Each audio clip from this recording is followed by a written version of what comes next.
Y, y el libro de Santiago es un libro muy interesante porque nos enseña a uno sobre la sabiduría que viene de Dios. Es una bendición poder que Santiago exprese que separados de Dios nada podemos hacer. Ese entendimiento no viene de la tierra, sino de Dios. Y también nos sigue hablando no solamente de esa sabiduría de lo alto, sino también nos sigue hablando de que debemos soportar las pruebas, no, seamos hacedores de la palabra, pero no solo oidores, sino también hacedores de la palabra. Entonces, hay como contraste en el libro de Santiago, hay como contraste porque hay momentos en que en el capítulo 1, Santiago hace una reverencia a entender que la soberanía de Dios está sobre la tierra, sobre nuestras vidas, sobre el creyente, sobre la iglesia, pero Santiago también hace referencia de que la vida cristiana no es fácil. No puede ver una parcialidad o puede ver un doble ánimo o doble personalidad. O podemos decir que somos cristianos, pero no lo somos. Entonces, hay un contraste de que Santiago quiere, en el libro de Santiago, aconsejar, levantar la iglesia, que la iglesia entienda que como ser humanos necesitamos entender que como creyente, como cristiano, no podemos entrar en un terreno de desespero, de problemática, de conflicto entre iglesia, porque somos hermanos en Cristo. Está viendo, somos hermanos en Cristo. Y si no podemos unificarnos en la tierra, no podemos unificarnos en el cielo, porque en el cielo no vamos a ver todo. Está viendo, una vez me decían a mí, una hermana me decía, pastor, un ejemplo, Chávez estará en el cielo, su presidente estará en el cielo. Yo le dije, no sé, porque pues si él abrió su corazón a últimos minutos, o sus últimos 5 minutos, 2 minutos, no sé, él está en la presencia de Dios. No podemos juzgar a la gente por su condición. ¿Por qué? Porque a todos Dios le da oportunidad para acercarse a su presencia, así sean los últimos minutos. Me hace recordar cuando fui una vez al hospital a orar por enfermos aquí en México, y oré por una señora, y orando por ella estaba en su aspecto vegetal, pero me oía. Y yo le agarré su mano y le decía, usted me oye, apriéteme la mano. Y ella movió su mano como para apretármela. Yo dije, sí me escucha, aunque estaba vegetal, no se movía ni nada. Está viendo, pero sí me escuchaba. Y yo oré por ella y le hice el evangelismo, recibió a Cristo en su corazón. Y después que hice la oración de reconciliación con la presencia de Dios, ella, me notifican que a las 2 de la mañana falleció. Eso fue a las 9 de la noche. Fui, oré por ella, oré por su hija que estaba cuidándola, y automáticamente me notifican al siguiente día que ella falleció. Y hubo un proceso en esta familia. Uno, no sé qué condición estaba esa señora. A lo mejor hizo unas maldades, o a lo mejor era bruja. No sabemos qué condición. Yo no sé. Lo único que sé es que Dios me llevó ahí para salvar el alma. Está viendo, para dar oportunidad de que la persona se acercara a Cristo. Y se acercó porque partió con Cristo, recibió a Cristo. Está viendo. Y lo hizo de corazón. ¿Por qué sé que lo hizo de corazón? Porque otra persona no lo recibiría en esas condiciones, pero automáticamente es Dios. Dios es el único que puede juzgar a la gente si va o no va. Entonces, Dios es el único que decide, no somos nosotros. Está viendo. Y tomando esa acción, yo creo que Dios a todos nos da una oportunidad, así sea en el último segundo. No importa en qué condición del pecado haya llegado una persona. Yo lo que creo también es que Dios nos llama anticipadamente a nosotros, a cada uno de nosotros. Dios nos llama desde la juventud, o desde la edad en que estamos, es para cumplir un propósito en esta tierra. Está viendo, porque Dios ya sabe si nosotros vamos a ir al cielo. Y automáticamente, como Dios sabe si vamos a ir al cielo o no por nuestra condición, Dios pudiera llamarnos a nosotros cuando tenga 90 años. Dios nos llama cuando tengamos 90 años. Está viendo, y nos llama 5 minutos antes que muramos. Dios lleva un ángel de Jehová, llega un pastor, llega un creyente, un hijo de Dios, y nos predica y nos evangeliza, y abrimos nuestro corazón a Dios. Todos tenemos esa sensibilidad de acercarnos a Dios en momentos difíciles. Está viendo. Pero, ¿por qué Dios nos llamó a nosotros en la juventud? Dios nos llamó a ser creyentes a los 15, a los 20, a 30, 40 años, a los 50. ¿Por qué? Porque Dios tiene un propósito. Pero en ese propósito siempre va a haber un conflicto en esta tierra, en la iglesia, en los creyentes. Siempre va a haber un conflicto. Y es lo que nosotros tenemos que comprender en cuanto a también lo que dice la palabra de Dios en el libro de Santiago. ¿Qué quiere enseñarnos Santiago hoy? En el capítulo 4, versículo de 11 al 17. Hay dos párrafos, hay dos pensamientos. Un pensamiento, juzgar al hermano, y el otro pensamiento, no te gloríes por el día de mañana. Vamos a trabajar juzgando al hermano. Vamos a leer el versículo 11 y versículo 12. Dice, hermanos, no murmuréis los unos de los otros. El que murmura del hermano y juzga a su hermano, murmura de la ley y juzga a la ley. Pero si tú juzgas a la ley, no eres hacedor de la ley, sino juez. Uno solo es el dador de la ley, que puede salvar y perder. Pero tú, ¿quién eres para que juzgue a otro? Entonces ahí vemos cómo nosotros tenemos que entender que nosotros solo somos un instrumento para llevar el evangelio, un instrumento para ayudar al necesitado, un instrumento para edificar a otro. Nosotros no somos quien para juzgar. Está viendo, siempre tomo una anécdota muy interesante de los evangelios cuando Jesús está en la cruz y dice, perdónalos porque no saben lo que hacen.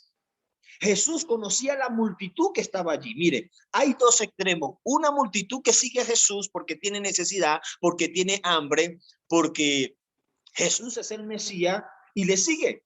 Pero una multitud que seguía a Jesús en la crucifixión, al llegar a la cruz, Jesús también ya sabía las condiciones de su corazón, que uno eran hipócritas, uno eran verdaderos, otros verdaderamente eran neutros, solamente querían ver el hombre crucificado del que muchos hablaban, otros decían, no, este era otro hombre más, ¿me entiende? Por la ignorancia.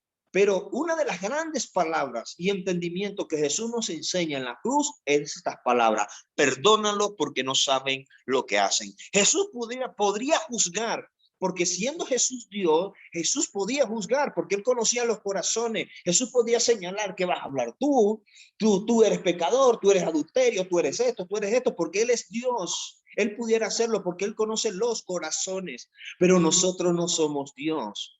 Nosotros no creamos las leyes, nosotros no creamos la naturaleza, nosotros somos un instrumento de Dios en sus manos. Nosotros cumplimos un propósito en esta tierra. Nuestro deber, nuestra obligación en esta tierra es ir y hacer discípulos a las naciones y enseñándoles que guarden todas las cosas que yo he mandado. ¿Qué nos ha mandado el Señor?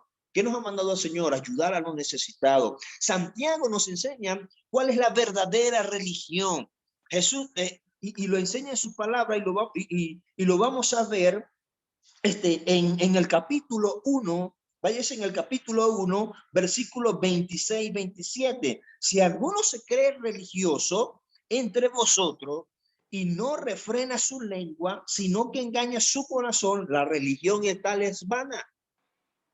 Es por eso hay que determinarnos, hay que determinar nuestras vidas. Nosotros no estamos para juzgar, nosotros estamos para ayudar. Si decimos ser creyentes en Jesucristo, seguimos ser seguidores de Jesucristo, nosotros no somos quien para señalar. Cada quien va a vivir un propósito, sea bueno, sea malo. Pero dice la Biblia que todas las cosas nos ayudan a bien. Todas las cosas nos enseñan un camino, todas las cosas nos enseñan a levantarnos, todas las cosas nos enseñan a crecer, todas las cosas nos enseñan a cambiar cosas que están mal. Yo siempre he dicho, tener una enfermedad no es mala. Hay gente que dice, ay, tengo una enfermedad, ya me voy a morir, que no sé qué, que ya me siento mal. No, tener una enfermedad no es malo. ¿Usted sabe por qué la enfermedad no es mala? Porque las enfermedades en el cuerpo nos enseñan que nuestro cuerpo anda mal. Si no estuviéramos enfermos, nosotros no supiéramos que el cuerpo está mal. ¿Usted sabe por qué? Porque nosotros no entramos en el cuerpo. Nosotros no leemos nuestro cuerpo. Nosotros no somos una máquina de transparencia que vamos a ver dentro de nuestro cuerpo. No, el único que sabe qué hay en nuestro cuerpo, cómo se mueve, cómo se estructura, dónde está nuestra enfermedad, es Dios. Por eso pedimos que Dios nos cuide, por eso oramos por salud. Señor, guárdanos, danos salud, porque nosotros no sabemos cuándo nos vamos a enfermar. No, nadie sabe, ni el doctor sabe, porque hay doctores que han hecho análisis y aún no encuentran ni la cura, aún no encuentran por qué está pasando la circunstancia. Es Dios el que conoce nuestro cuerpo. Entonces, enfermarse no es malo. Enfermarse nos enseña que algo anda mal en nuestro cuerpo. Enfermarnos nos enseña algo que tenemos que cambiar. Puede ser la comida, puede ser nuestro ritmo de trabajo, puede ser nuestro estrés. Por eso es importante determinar que todas las cosas nos ayudan a bien. ¿Qué nos dice el versículo 27 del capítulo 1 de Santiago? La religión pura y sin máscula delante de Dios, el Padre, es esta: visitar a los huérfanos, a las viudas en su tribulación y guardarse sin mancha del mundo. Hay que guardarse sin mancha del mundo. Señalando, no lo hacemos. Juzgando, menos. Contradiciendo la ley que Dios ha establecido, tampoco. Creyendo que nosotros tenemos la razón porque creemos que somos perfectos, tampoco. La palabra de Dios nos los enseña en capítulo 4, 11 y 12. Nosotros no somos quien para juzgar. El versículo 11 nos habla 3 veces murmuraciones. Nuestro deber no es murmurar, nuestro deber es edificar. Edificar. Vamos a ubicarnos en la palabra de Dios. ¿Qué dice la palabra de Dios? ¿Qué debemos hacer como hermanos? ¿Qué nos juzga? Cuando nosotros juzgamos, nosotros también somos juzgados. Y cuando usted edifica, nosotros también somos edificados. Ahora, ¿qué dice la palabra de Dios? Ubíquese en Primera de Juan, capítulo 2, versículo 10. Me encanta cómo dice este versículo. El que ama a su hermano permanece en la luz. Y el que no hay, y en él no hay tropiezo. El que dice que está dice el versículo 9 al 11, dice: el que dice que está en la luz y aborrece a su hermano está todavía en tinieblas. Siendo creyente no podemos aborrecer, porque somos luz de esperanza, somos luz de propósito, somos luz de compromiso, somos luz de servicio, somos luz de desprendernos de lo que Dios nos ha dado para compartir con otros, de lo que Dios ha hecho en nuestra vida. Nosotros hacemos también que Dios bendiga a otro. Y dice el versículo 10, el que ama a su hermano permanece en la luz y en él no hay tropiezo. El que dice amar en tiempos difíciles, a pesar de que le juzguen, usted va a ser bendecido. Usted va a ser bendecido. Dice el versículo 11, pero el que aborrece a su hermano está en tinieblas y anda en tinieblas y no sabe a dónde va, porque las tinieblas le han cegado los ojos. Cuando nosotros juzgamos, nos juzgamos a nosotros mismos.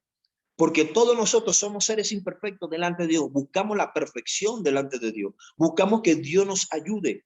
Es como cuando cada quien peleamos por denominaciones, que este es bautista, que este es que este es el otro, que este es el otro. Cuando llega el momento de necesidad en nuestras vidas, o cuando el agua ya nos llegue al cuello, ahí nadie va a ver una religión. Todos vamos a ver al Dios creador. Nadie va a ver a una virgencita, nadie va a ver a José Gregorio Hernández, nadie va a ver una cruz pegada en una puerta. No, todos vamos a ver al creador.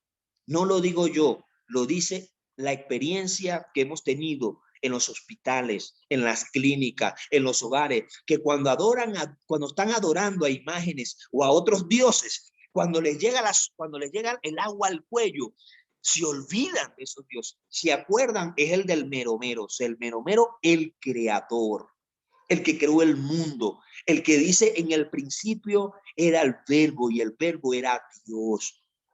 Y en el principio el Espíritu de Dios se movía sobre la faz de las aguas. No decía que se movían otros dioses, se movía el Espíritu de Dios. A ese Dios es que tenemos que adorar. Es por eso cuando yo me toca ir a un hospital, mucha gente, pastor, ore por mí, ore por mí. Y yo siempre pregunto, y yo siempre, pues, por curiosidad, ¿y usted alguna vez ha ido a alguna iglesia? Sí, yo soy testigo de Jehová, yo soy pentecostal, yo soy católico, yo soy mormón, yo soy de Budá. Y termina un pastor orando por ellos. ¿Quiénes somos nosotros? No somos nadie, somos instrumentos de Dios. Y como instrumento de Dios, necesitamos como hermanos orar por aquellos que necesitan de Dios. Pero en momentos de difícil de la vida, todos nosotros tenemos que buscar al ser creador, que Dios nos dio la vida. Ese Dios soberano que creó al mundo. Cuando usted se para frente al mar, al frente, usted va a ver cómo el mar puede sostenerse si el mundo es redondo. Cómo el mar puede ser tan grande y no nos ahogamos. Dios tiene un control. Dios tiene un control de la humanidad, del mundo, porque Dios lo creó. Dios nos creó a nosotros. Por eso oramos a Dios, porque hay un Dios creador que ama a la humanidad. Y como ese Dios creador ama a la humanidad, nosotros no lo podemos cambiar. Dios dijo, ama al prójimo. Nosotros tenemos que amarle, no podemos hacer nada. Jesús estando en la cruz, conociendo que los hombres, mujeres, hombres, le veían con hipocresía, Jesús dijo, perdónalos porque no saben lo que hacen. Entonces tenemos que comprender. ¿Qué nos dice Primera de Juan, capítulo 4, versículo 20? Si alguno dice, yo amo a Dios y aborrece a su hermano, es mentiroso. ¿No nos confronta? Sí, nos confronta la palabra de Dios. No podemos aborrecer. Santiago le da una exhortación tremenda a la iglesia. Si alguno dice, yo amo a Dios y aborrece a su hermano, es mentiroso. Porque amar a Dios es amar a la gente. Amar a Dios es amar a la familia. Amar a Dios es amar al prójimo, es amar al vecino. ¿Está viendo?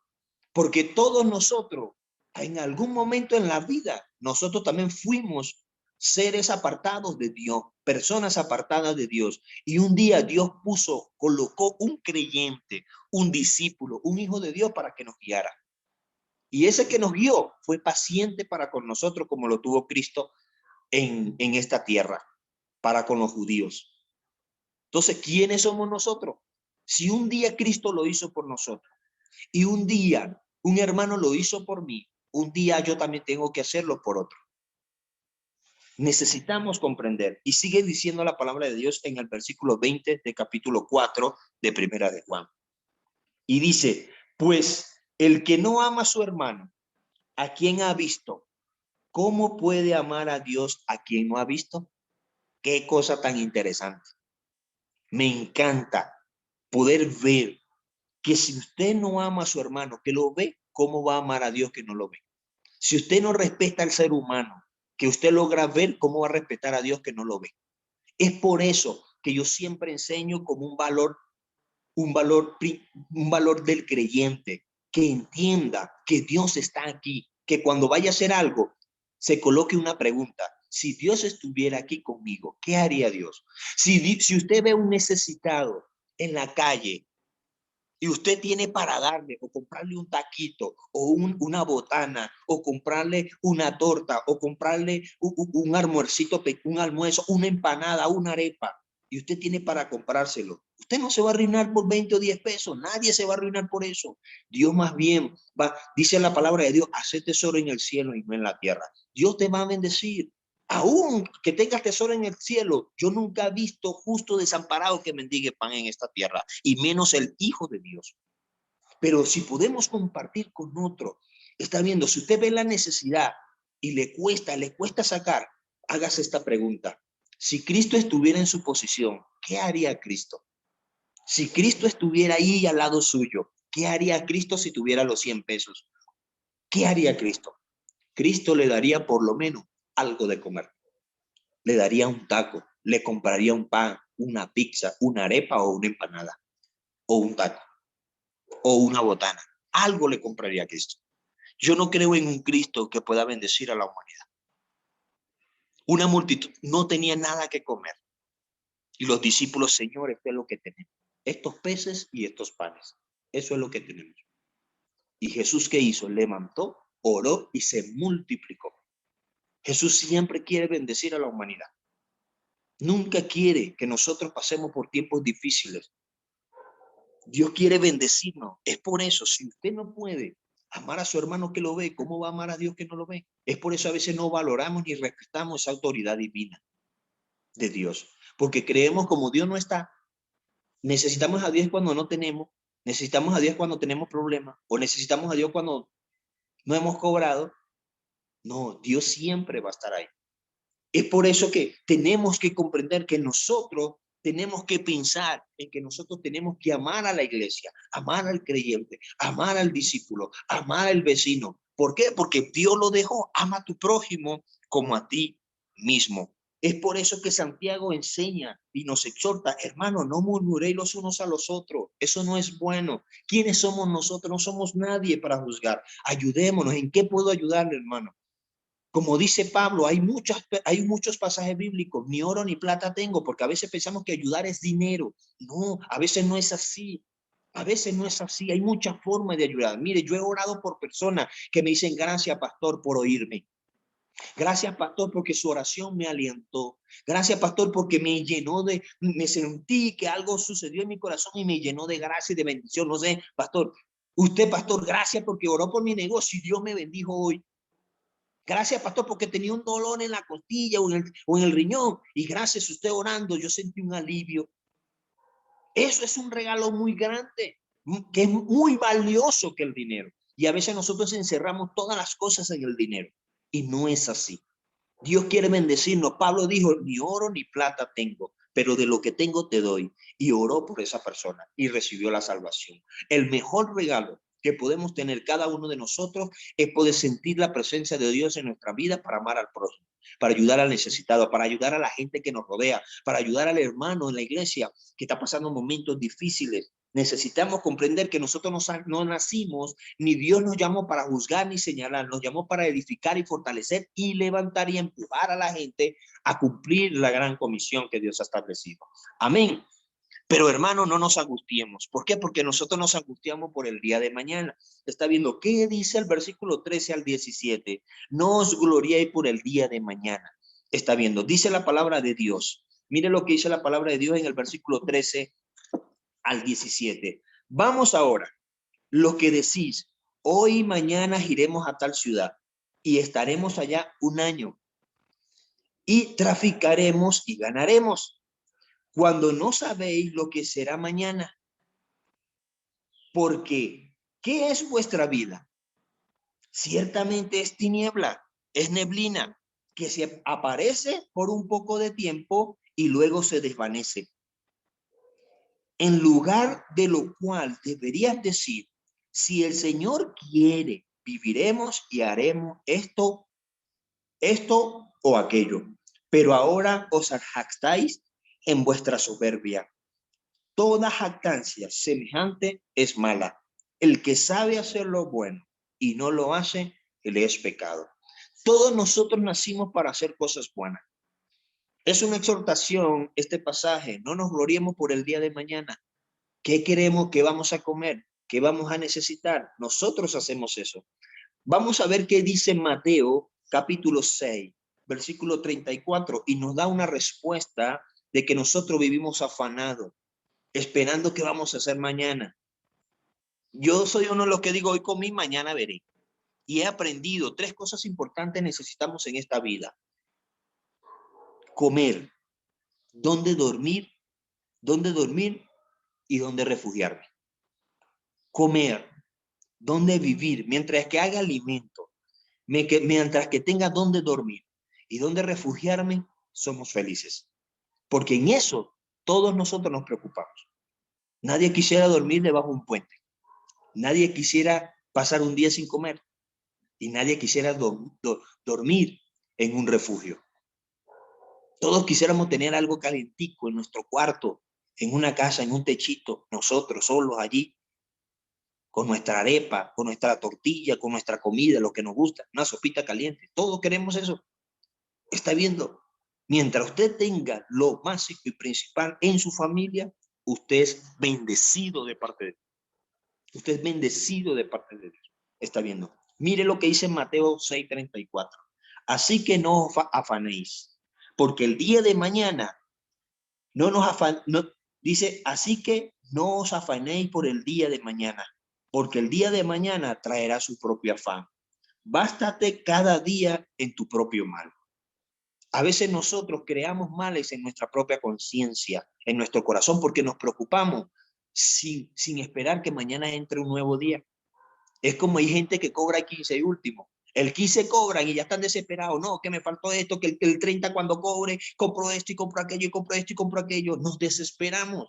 No, hoy comimos, hoy dormimos, mañana veremos. Mañana ya veremos qué comemos. Pero de alguna manera Dios nos ha bendecido para cada día ser bendecido, para comer, para cuidarnos, para abrigarnos. Su palabra, sus promesas se están cumpliendo en nuestra vida, pero nosotros creamos nuestro propio mal porque nosotros nos estresamos, nosotros queremos tener en abundancia en nuestra vida para que nunca nos falte nada. No, vivamos el día a día. Es importante, tener es importante, está viendo, pero no es lo más importante en nuestra vida cuando realmente se tiene a Cristo en el corazón. Y hay un gran afán dentro de la iglesia. Hay un gran afán en el creyente. Hay un gran afán en el Hijo de Dios. Cuando somos hijos de Dios, no podemos crear en ese afán. Algo Dios va a hacer. Hoy comimos, hoy Dios proveyó. Amén. Vamos a ver mañana. Descansemos y durmamos y mañana veremos qué sucede mañana. Pero a veces nosotros nos desesperamos por lo que sucederá mañana o pasado mañana o dentro de 15 días. Nosotros debemos confiar que Dios tiene el control de todas las cosas, como lo dice el Salmo 37:4. Deleítate a sí mismo, Jehová, y Él te concederá las peticiones de tu corazón. En estos versículos de Santiago, capítulo 13 al 17, en el versículo 15 y versículo 17 y en el versículo 13 y 14 nos enseña a exhortarnos que no nos preocupemos por el día de mañana, pero en el versículo 15 nos enseña es que en lugar de lo cual deberías decir, si el Señor quiere, viviremos y haremos esto o aquello. A veces nosotros no colocamos a Dios en primer lugar en todas las cosas. Jesús nos enseñó oraciones. Los 10 mandamientos en el Antiguo Testamento, en todas las religiones, los 10 mandamientos nos enseñan que dice, Padre nuestro que estás en los cielos, santificado sea tu nombre. Venga a nosotros tu reino, haz tu voluntad en los cielos como en la tierra. Todo glorifica a Dios de primer lugar. Dios siempre se habla del Padre, siempre se habla del Creador, siempre se habla de sustentar lo que Dios ha bendecido en nuestras vidas, lo que Dios es en el cielo, Dios quiere hacerlo en la tierra. Si Dios es amor, nosotros debemos tener amor. Si Dios es gozo, nosotros también debemos tener gozo. Si Dios creó la humanidad, porque Dios es omnipotente, es omnisciente, es omnipresente. Creamos que Dios tiene el control de nuestras vidas, tiene el control del pasado, tiene control del presente y tiene control del futuro. Dios tiene el control de todas las cosas. Lo que Dios espera de nosotros es que demos un paso de seguridad, de fe y que confiemos que Dios tiene el control de todas las cosas. Que creamos esas promesas que Dios ha establecido en los salmos. Jehová es mi pastor y nada nos faltará. Hay que creer esas promesas. Y dice Jehová en el Salmo 24 nos enseña una promesa. Vamos a leer el Salmo 24. Hay promesa en el libro de los Salmos que nos enseña a confiar en Dios. ¿Por qué esperarnos el día de mañana? Si Dios tiene el control de todas las cosas. Está viendo, vamos a ver. Mire lo que dice el Salmo 24. Dice la palabra de Dios, Salmo 24, de Jehová es la tierra y su plenitud, el mundo y lo que en él habita, porque él la fundó sobre los mares y la firmó sobre los ríos. De Jehová es la tierra y su plenitud y todo lo que en él habita. Está viendo, y sigue diciendo los salmos, Dios es nuestro amparo, nuestra fortaleza y nuestro pronto auxilio en la tribulación. A veces Dios no nos va a dejar caer en tormento. Jesús dijo, trae a mí todos los que hay trabajados y cargados y yo los haré descansar. Entonces, Santiago nos está enseñando que debemos confiar en Dios, no desesperarnos por el día de mañana. Está viendo. Y hermano, les reitero, versículo 17, al que sabe hacer lo bueno y no lo hace, le es pecado. Si usted conoce la palabra de Dios y aborrece a su hermano y sabe que eso es malo, pero dice ser creyente, hermano, Dios le va a juzgar por lo que usted está haciendo. ¿Por qué? Porque podemos maldecir, podemos contradecir, eh, crear conflictos a familias, a iglesias, a creyentes, nosotros inconscientemente. Aunque lo pensemos, eso es pecado delante de la presencia de Dios, porque a veces nosotros creemos que estamos haciendo bien, pero estamos haciendo mal. Necesitamos sanar nuestra mente y nuestro corazón para que cuando Dios nos use, nos pueda usar para bendecir y ayudar a otros. Está viendo, el que sabe hacer lo bueno y no lo hace es pecado. Si usted sabe que el deber es amar al prójimo, es ayudar al necesitado, es edificar a la iglesia, es edificar al hermano, hermano, cúmplalo, porque la palabra de Dios lo ha establecido. Y recuérdese que Primera de Juan, cerramos con esto. ¿Qué dice Primera de Juan? Y lo reiteramos. Ubíquese en el capítulo 4, en Primera de Juan, capítulo 4, versículo 20. Con esto terminamos, para que podamos entender que no nos grelemos por el día de mañana y que amemos a nuestro hermano que está a nuestra derecha, que está a nuestra izquierda, que está a nuestro alrededor, que está en nuestra comunidad, que está en otro país, que es nuestro vecino, que es nuestro hermano y que de alguna manera es creyente delante de la presencia de Dios y que está en un proceso de edificación. Si alguno dice yo amo a Dios y aborrece a su hermano, es mentiroso. Pues el que no ama a su hermano, a quien ha visto, ¿cómo puede amar a Dios a quien no ha visto? Entonces, comprendamos y terminamos con el versículo 21. Y nosotros tenemos este mandamiento de él. El que ama a Dios, ame también a su hermano. Dios me le bendiga. Oramos. Señor, estamos agradecidos porque tú eres el que ha colocado en nuestro corazón el querer por el hacer, por tu buena voluntad. Señor, hemos pasado circunstancias, problemas, la iglesia, familias. Señor, hemos pasado problemas espirituales fuertes en nuestro corazón. Señor, en un momento hemos perdido la fe. Señor, un momento nos hemos bajado de la cruz. Señor, perdónanos, danos la fuerza y la fortaleza. Que sea tu Espíritu Santo que cada día nos levante, nos ayude a seguir adelante. Señor, que nos muestre el camino, Señor, correcto para bendecir nuestra vida, para bendecir al creyente, para bendecir la humanidad, para extender tu amor y tu misericordia, Señor, a otros que lo necesitan. Padre, ayúdanos, Señor, fortalécenos, Señor. Si tú nos has bendecido y nos has prosperado cada día, Señor, coloca en nuestro corazón hacer prosperar a otro, ayudar a otro que necesita. Padre Santo, ser partícipe de tu obra, ser partícipe del ministerio, Padre Santo, por la cual tú estableces tu palabra, que la religión pura y sin mancha es ayudar a los necesitados, a las viudas, a los huérfanos. Padre Santo, bendice nuestra vida. Glorifícate y que cada día nosotros podamos ser instrumento y de bendición con lo que tú has provisto en nuestra vida. Gracias, Dios, por lo mucho o poco que nos has dado, pero con gracia y misericordia lo recibimos, porque para tu gracia y para tu misericordia te servimos. En el nombre de Jesucristo doy gloria y honra por los siglos de los siglos. Amén y amén. Dios me le bendiga, hermano.